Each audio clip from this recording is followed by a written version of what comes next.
Welcome everyone to the 2025 Global Terrorism Index webinar. Today we'll be discussing the evolving landscape of terrorism, drawing insights from the latest Global Terrorism Index and other related sources. We'll be covering a plethora of topics, from the increasing role of technology in terrorism, including the use of AI for propaganda, the transnational reach of terrorist groups, such as the Islamic State Khorasan province's activities, which span from Central Asia to North America. We'll be looking at the lessons terrorist organizations may be learning from the Russia and Ukraine war, to the role of youth radicalization and lone wolf terrorism in the West. Here joining me to discuss all of these topics is Steve Killelea, the founder and executive chairman of the Institute for Economics and Peace, and Thomas Morgan, the Chief Research Officer. Steve will be providing us with an overview of the findings of the Global Terrorism Index of 2025, and Tom will be joining us after the presentation for a discussion guided by your questions. So please do use the Q&A function to submit your questions during Steve's presentation. Without further ado, welcome to Steve Killelea, and the floor is yours. Over to you, Steve. Excellent. Well, thank you for joining us. I think you're going to find this a very, very interesting presentation. Tom and myself have been doing media interviews almost solidly now for 2 days with many of the leading international press outlets in the world. So without more to do, what I'll do is I'll share my screen and we'll get the appropriate presentation and we'll be underway. Right, can we see that, Leah? Yes, we can. If you could just put it into presentation mode. Okay, yeah, no, of course, yeah.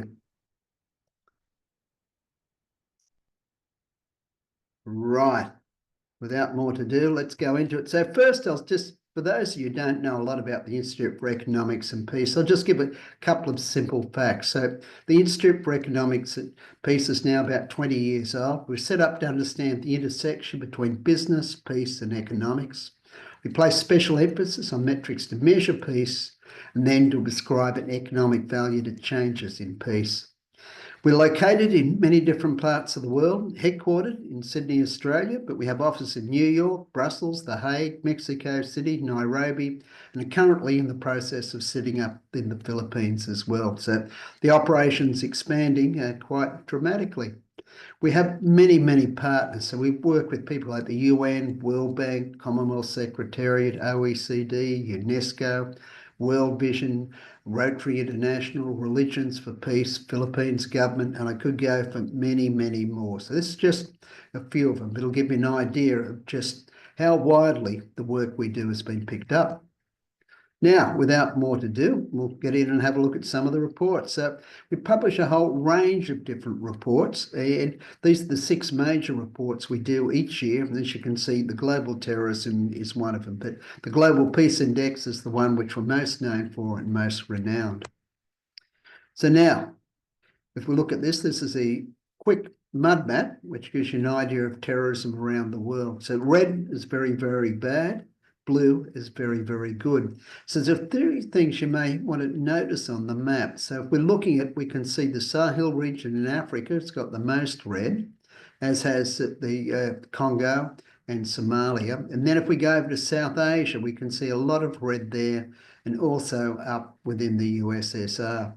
Quite interestingly, you'll notice there's quite a bit of blue inside Africa. In fact, when you're looking at it, there's more blue in Africa than what there is in Europe now.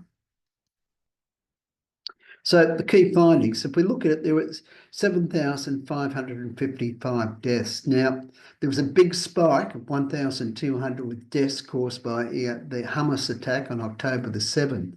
So deducting that out, what we find that terrorism is basically flat. Now, attacks did decrease by 3%, but that was nearly entirely due to Myanmar. If we took Myanmar out, then the number of attacks would have increased by 8%. So we can see, even though the headline figures could be looking good, the state of play is not so good. And we can see this when we look at the number of countries which experienced a terrorist incident. They jumped by 8 to 66 countries now. So that's about a 15% jump. So that's the biggest we've had in a long, long while. 45 countries deteriorated, while only 34 improved. Again, that's the worst outcome we've had in about a decade. Now, 98% terrorist attacks occur in a conflict zone, and this highlights the need to be able to stop conflict. Because if we can lessen the number of conflicts we've got, we'll radically reduce the number of terrorist attacks and also the flow-on effects into the West. So now if we're looking at it now, since World War II, there are 69 current conflicts raging. That's the most since the end of the Second World War.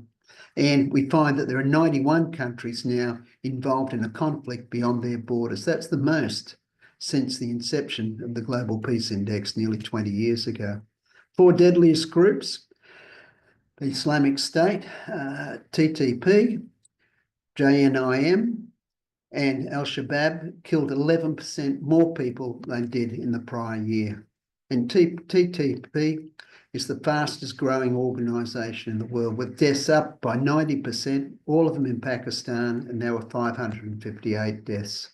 7 countries are now in the worst 50, Germany being the worst, ranked at 27. And 93% of all deaths in the West have been caused by lone actors. And so if we're looking at this are people who sympathise quite often with different groups. They can be Islamic State, they can be far right, they can be ideological, but we'll come back to more of that later. And these lone actors or lone wolves are 3 times more likely to be successful in a group, simply because they have a much smaller footprint. Islamic State and its affiliates are the world's most deadly group in 2024, active in 22 countries and 1 more than the prior year. We'll come back to a little bit more of that further on. The Sahel's the area most affected globally, accounting for over half of all deaths from terrorism. And Western and African influences are waning within the Sahel. And now that's being picked up by places such as Russia and China. We'll come back to more of that. Burkina Faso remains the most impacted country, despite a 57% drop in attacks and a 21% drop in deaths. A fifth of all terrorist deaths were recorded in Burkina Faso. That was followed by Pakistan and Syria. So even with all the drops, you can see just how lethal Burkina Faso is for terrorism.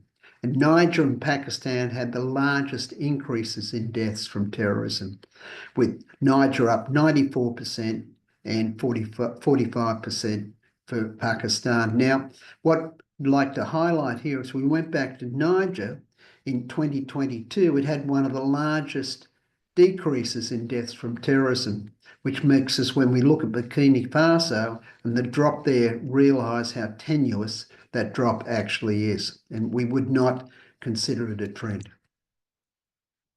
Now, this gives you an idea of the attacks around the world. The size of the bubble is the number of how lethal the attack was and the number of people killed. If you notice through Western Europe and Eastern Europe, you can see a whole range of different attacks there. But the deepest red, as we can see, is in the Middle East around Syria. We come back and we can see it in the Sahel, and then we can see it over in Pakistan as well. These are the list of the 10 countries which are most affected by terrorism globally. Now, as you look at each of these countries, what you'll find is they're all engaged in conflict. And obviously, Israel has improved quite dramatically, but that's simply because of the massive attack last year, which was the 7th of October attack, which was the second largest attack since it's the largest attack since 9/11 in 2001. Now, we find that terrorism's really concentrated, and what we can see is 10 countries make up 86% of all deaths from terrorism. 14% occur in the rest of the world. And when we come down now, we look at the biggest improvements, obviously Israel with the 1,200 coming off. And then we can see it drops down very sharply to a small number of 20 in Benin. Now, if we look where the largest increases are, we can see Niger with an increase of 451, followed by Pakistan, which is 333, and Russia with 195, and Iran with 128. Both Russia and Iran, they were affected by ISK, which is Islamic State Consortium chapter, and they were almost entirely due to one single attack in each country. So it gives you an idea of how lethal that group can be. Now, JNIM, which is the fastest growing terrorist group in the world. So this gives you a graph of where they're coming from. So we went back to 2016, they didn't really exist. And they're basically an Islamic terrorist group which broke out from Al-Qaeda some time ago. And their operate purely in the Sahel. So it'll give you an idea of just how bad that is. So let's go over now, let's start to look at trends in terrorism, and we can move through that. Since 2008, deaths from terrorism have fluctuated in quite a narrow band between about 6,800 and 7,500. And so if we can see it, that's really quite a narrow bound. And what that highlights is that we're not actually getting on top of an improving terrorism. So there's an urgent need, as we can see, because of the spread of it, that we really need to address it as a serious problem. And as I've said earlier on, I'm just going to reiterate, solving conflicts is the key to that. So we can see the largest declines, they were in Burkina Faso, Niger, and Pakistan over the last 6 years. Two of those countries, Niger and Burkina Faso, are situated inside the Sahel. If we went back and we see the largest improvements were in Afghanistan, and obviously the Taliban took over control of the government, so we don't include them as a terrorist group anymore. So in developing the Global Terrorism Index, we exclude non-state actors. And so the ones after that are Iraq. Its number of deaths have decreased by about 98%. And Somalia is the other area which has improved with the lessening effects of Al-Shabaab. In the West, attacks peaked in 2017. They actually improved every year up to 2024 when they increased by 62%. So they moved from 32 up to 52. And we'll come back to more on a lot of that later on. What we can see also, there's a lot of rise in anti-Semitic and Islamophobia incidences. These surged since the Gaza war, both in Europe, Australia, US, and many other nations. And so the tax went up about the same. What we found is that there was about the 2 months after the start of the Gaza war, 270% increase in anti-Semitic attacks, while Islamophobic attacks went up about, or incidences went up about 300%. So pretty much similar outcomes for both groups.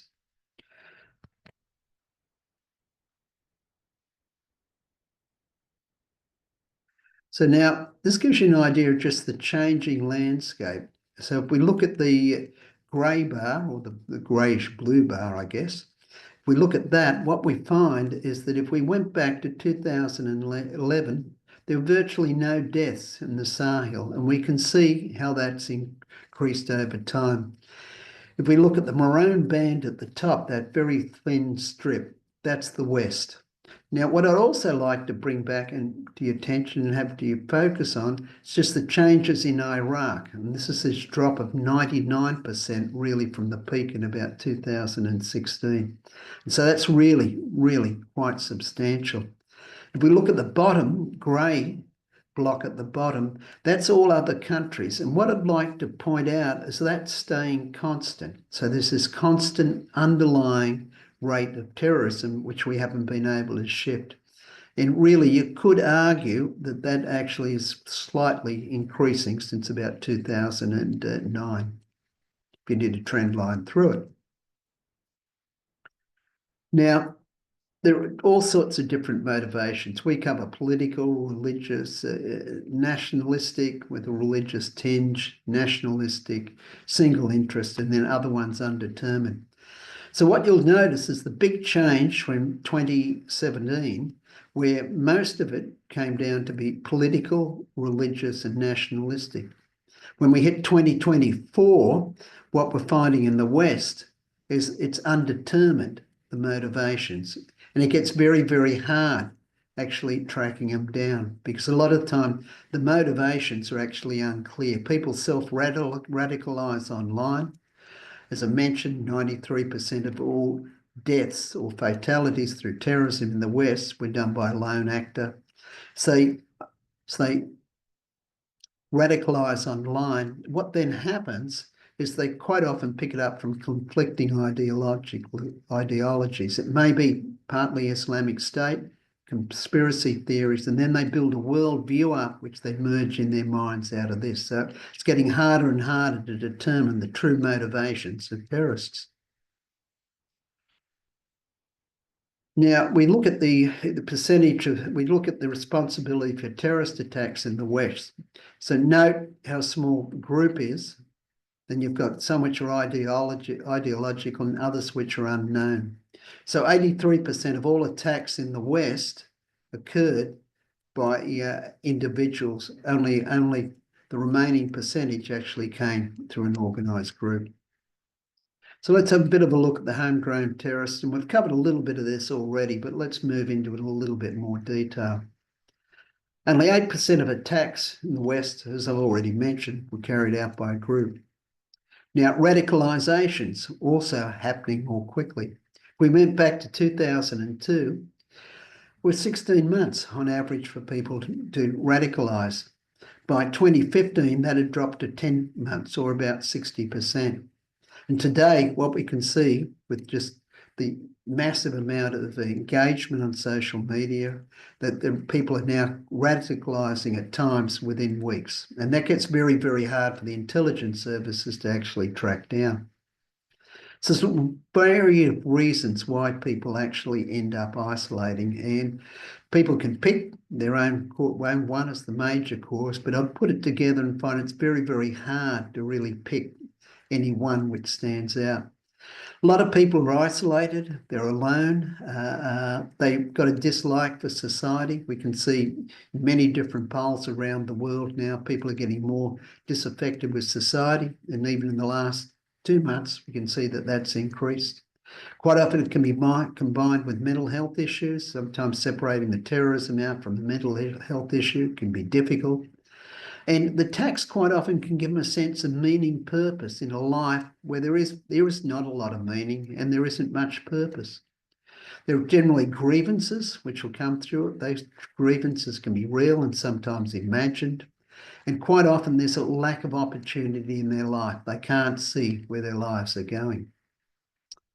Now, one of the reasons people are self-radicalising faster is simply because there are so many diverse mechanisms through which you can radicalise. So social media with the radicalised algorithm, which is very common these days. You've got gaming platforms they can go to, fringe forums. There's also encrypted apps. When they get picked up by people who are radical, they can put them into these encrypted apps and then give them access to sites on the dark web, which then further make their radicalisation. Now, one of the other things we're finding is youths are becoming more common in attacks. So if we're looking at the attacks done by people in youth, we define as someone being under 18. In the UK, it was 42% of attacks, according to the Home Office in 2024. If we looked in Europe, across Europe, it was 20%. So these are rather disturbing numbers. So they're becoming younger and younger with more and more confused ideologies. So this is difficult for intelligence services to uncover. One is just the amount of time it takes, but also minimal footprint. They tend to be fairly isolated, so they don't have networks. They've got no financial backing either. So quite often terrorist networks get picked up simply because they're able to pick up their resources through following financial flows. Now, we come back and we look here. This gives you an idea of just the number of attacks which are carried out by lone wolves, number of attacks carried out by a group. And as you can see, the lone wolves are also 3 times more effective with an attack than a group. So groups get detected 3 times more often. Now, when we look at the profile of people who commit these acts, they're very, very similar to what we see with mass shootings within the US. And again, this comes back to 3 times more likely to be foiled. See the foil group here on the left, single actors on the right. Let's come down and have a look at a bit of the Sahel now. And so the Sahel is the epicenter of global terrorism today. 51% of all terrorist deaths in 2024 actually occurred within the Sahel. Now, is Western and African influence is declining, where Russia and China is growing. We can see that particularly within Mali, Burkina Faso, and Niger, which are the 3 most affected countries. There's a whole range of reasons behind that, some of which we'll start to move into. Now, Sahel is part of a broader conflict, and so there were 25,000 deaths. That's the most ever in the Sahel from conflict, of which just under 5,000 were caused through terrorism. And the issues are complex, again, a bit like lone actors or lone wolves. And they come down to poor governance. So we can look at the functions of the governments. They haven't got control of the territory within the country. They're highly corrupt and highly inefficient. There's pastoralist conflicts which are going on, particularly between pastoralists and farmers. Got some of the worst ecological degradation in the world. They've got major economic issues. Security forces have created abuses, which means that the people in the countries are alienated from the government security forces. Then you've got jihadists, international jihadists, many which have moved out of the Middle East over into the Sahel. And then you've got the transnational interests playing in as well. Also running through these countries, a massive gold vein running through Mali, Burkina Faso and Niger. In fact, there's a number of different types of minerals there. You also got copper and you've got nickel as well. But in Niger, you've got one of the largest deposits of uranium. In fact, 7% of the world's supply historically has come from Niger, and 25% of the uranium sourced into the EU came out of Niger. That's all now being moved over to other countries like Russia and China. And that was particularly going to France. And so to give you an idea of just how desperate the situation's getting, we went back to 2019. The number of people killed in terrorism was 10% what it is today. The dominant group is JNIM. It's come up from almost nowhere. Islamic State's on the decline. In fact, deaths were down by 46% in 2024, with the slack being picked up by JNIM, which I showed the graph on how steep their rise has been over the last 5 years. Now, jihadists are now also starting to spread out of the Sahel into West Africa. So, for example, Togo had 52 people killed by terrorism, JNIM again, and that's the highest number recorded since we've been keeping records. Now, this gives you just an idea of the change. So if we're looking at the rest of the world, the big green one, Sahel is the red one, and the rest of sub-Saharan Africa is blue. What I'd say is we look at the rest of sub-Saharan Africa, 22 countries are actually affected by, the 44 countries are affected by terrorism, and the number of deaths decreased by 4%. So in many ways, if we ignore the Sahel, the rest of the area is actually improving. This will give you an idea where the attacks are occurring. Note you've got the border area between Mali, Niger, and Burkina Faso. That's the one which is most affected. And then we can go up to northeastern Nigeria, bordering with Chad and Niger again for another area. Now, we look into the Sahel, and this goes back to 2023 was the last year this was done. So the figures would have changed somewhat since, but it gives you an idea of the changes in sentiment. So as we look at it, we can see that Russia significantly replaced the interests of the US and France, you can see with this as well, in Burkina Faso and Mali. But in the rest of the areas, it's reasonably even. Gambia, obviously both have fallen off quite remarkably.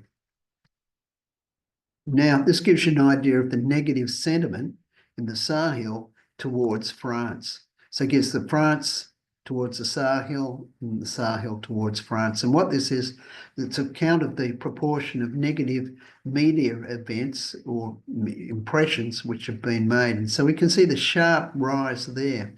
And so we can see it's really up about 500% in terms of the Sahel's view of France. And a lot of that comes down to Russian propaganda. So in Burkina Faso, they had 8 major different propaganda campaigns they launched.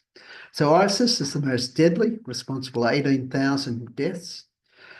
It's got an affiliates network. It's decentralized, so there's no centralized command, and each works independently, which is partly, and these groups are fluid. The soldiers will move from one area of the world to another. Active in 22 countries, one more than last year. And the 2 areas where they killed the most people are Syria and the DRC. The DRC is over in the northwest, and that rarely gets reported. Yet there's the number of deaths there are up in the many hundreds. ISK, or Islamic State of Khorasan, has grown rapidly. It was in one country in 2021, it's now out to 5, and it's active in Afghanistan, Pakistan, Russia, Central Asia. This will give you an idea of the different areas where Islamic State's operating in the 22 countries. So you can see it really is very much a global organisation. And coming back to ISK, which is a caution chapter, this will give you the idea of the languages which they've got very sophisticated propaganda campaigns in. And so you'll note the most are in Pashto, so that's obviously active in Pakistan. And the next one is Tajik. Now, this is the final slide. What I really want to point out, I think if there's one message to take away, because there's been an awful lot of stats in this, and it's been a very fast-moving presentation as well. So we're back to the 1970s, 49% of conflicts finished in a victory.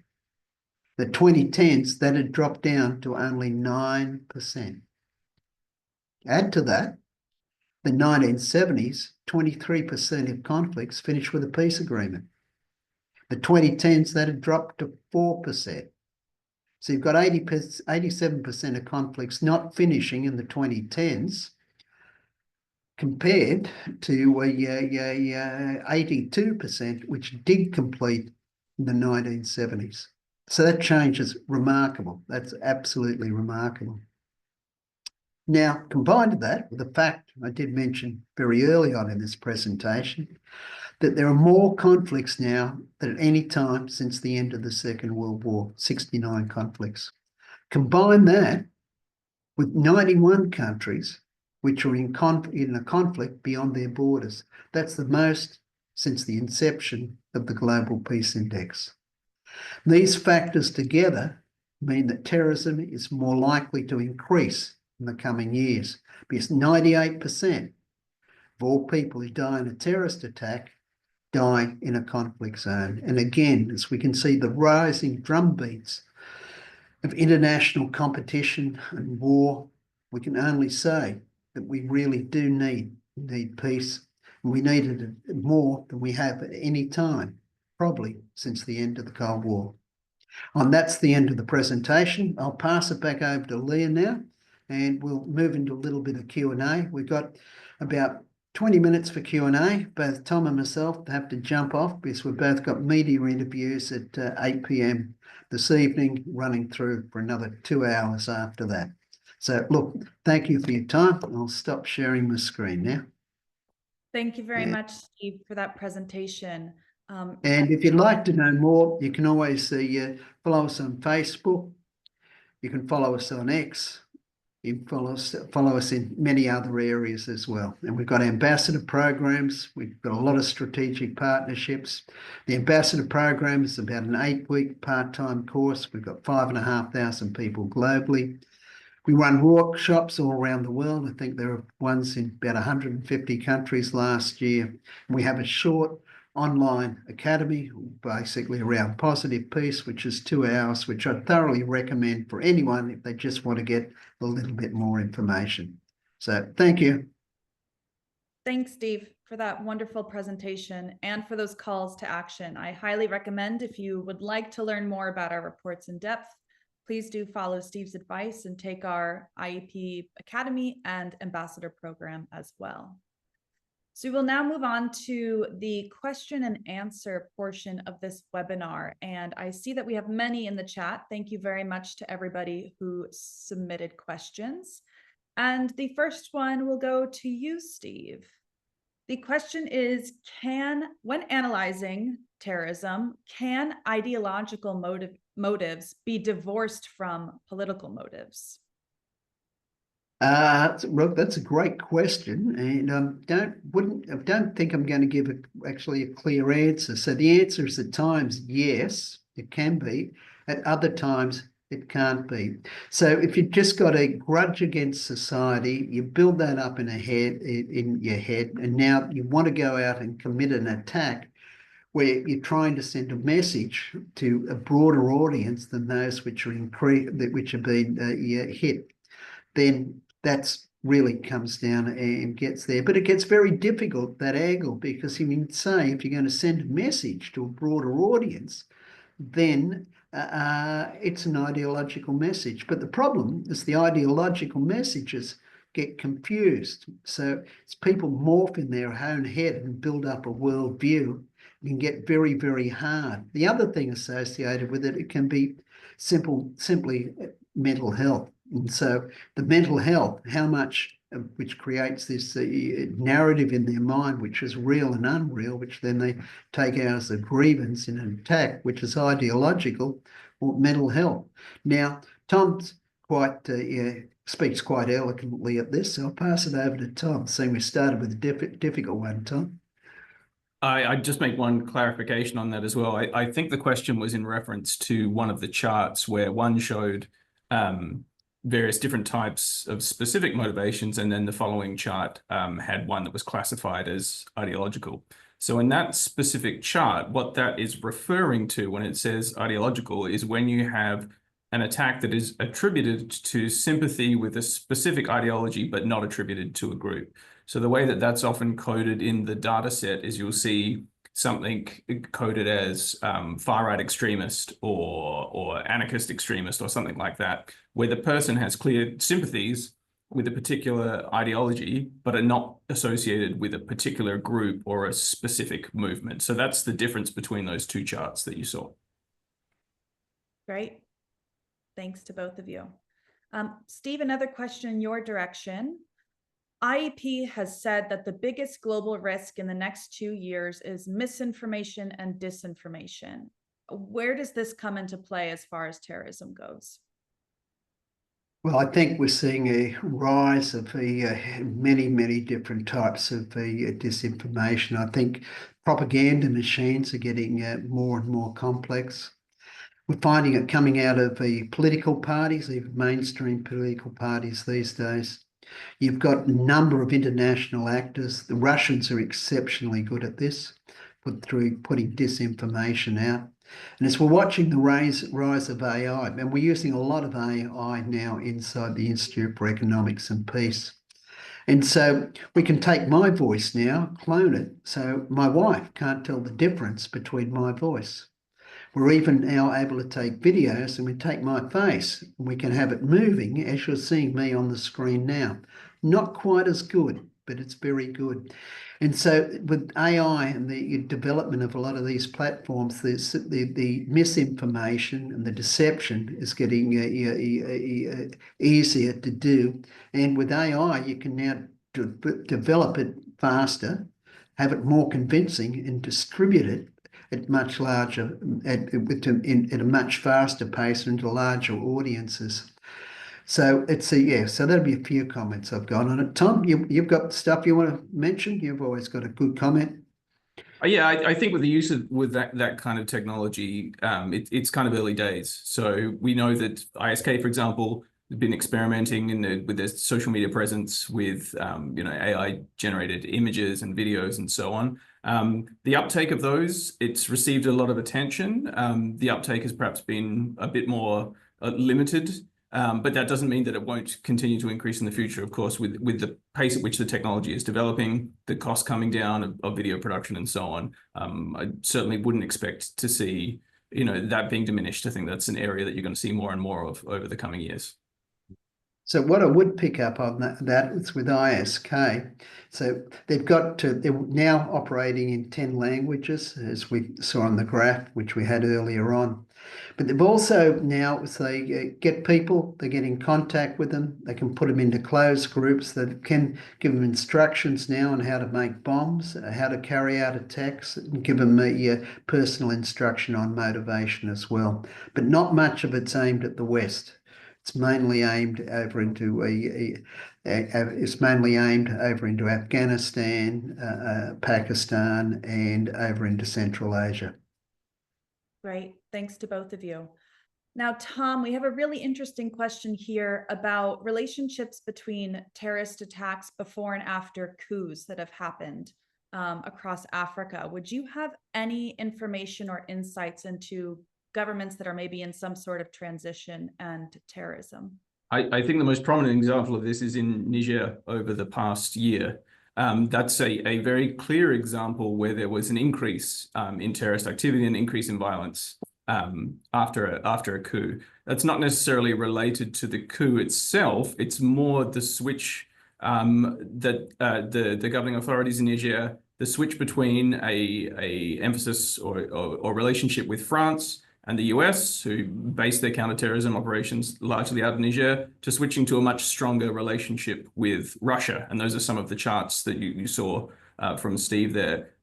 What has been suggested, and you saw this particularly in the US withdrawal in October 2023. So immediately in the month after, there was an immediate surge in terrorism. The number of deaths from terrorism doubled in November 2023 compared to October 2023. So the suggested explanation for that is, as that relationship switched, they brought in Russian influence, Russian troops who were more focused on supporting the state, supporting the regime, rather than explicitly focused on counterterrorism, and also bringing in personnel and commanders who were less familiar with the situation in Niger at the time. So that explains a little bit of the increase. So there was certainly an increase in violence in Niger associated with the coup, but not necessarily as a direct result of the coup, if that makes sense.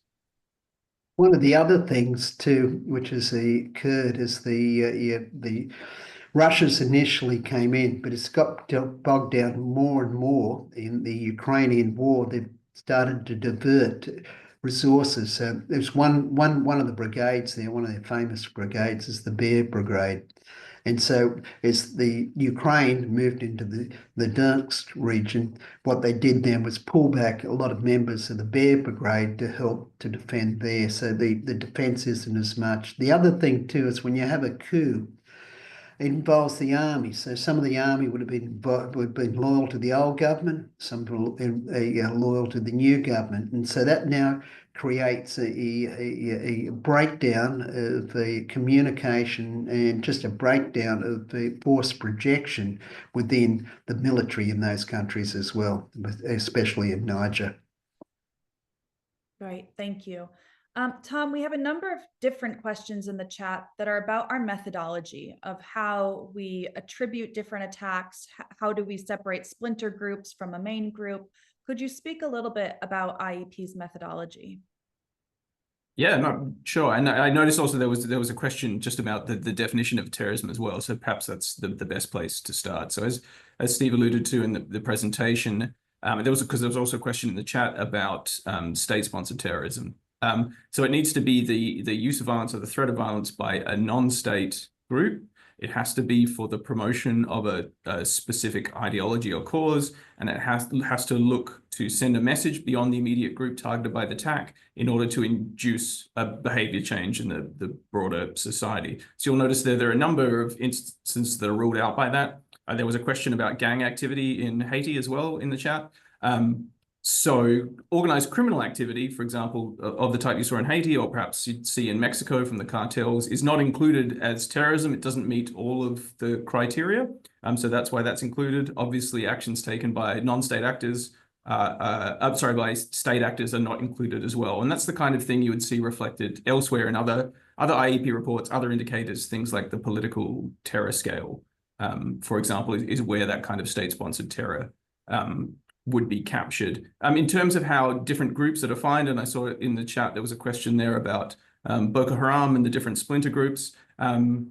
Generally, in the terrorism database that we use, different groups will be, once there's a split, different groups will be coded in different ways. So, for example, one of the reasons why there's no JNIM activity before 2007 is because before that it was two different groups, AQIM and another group merged at that point.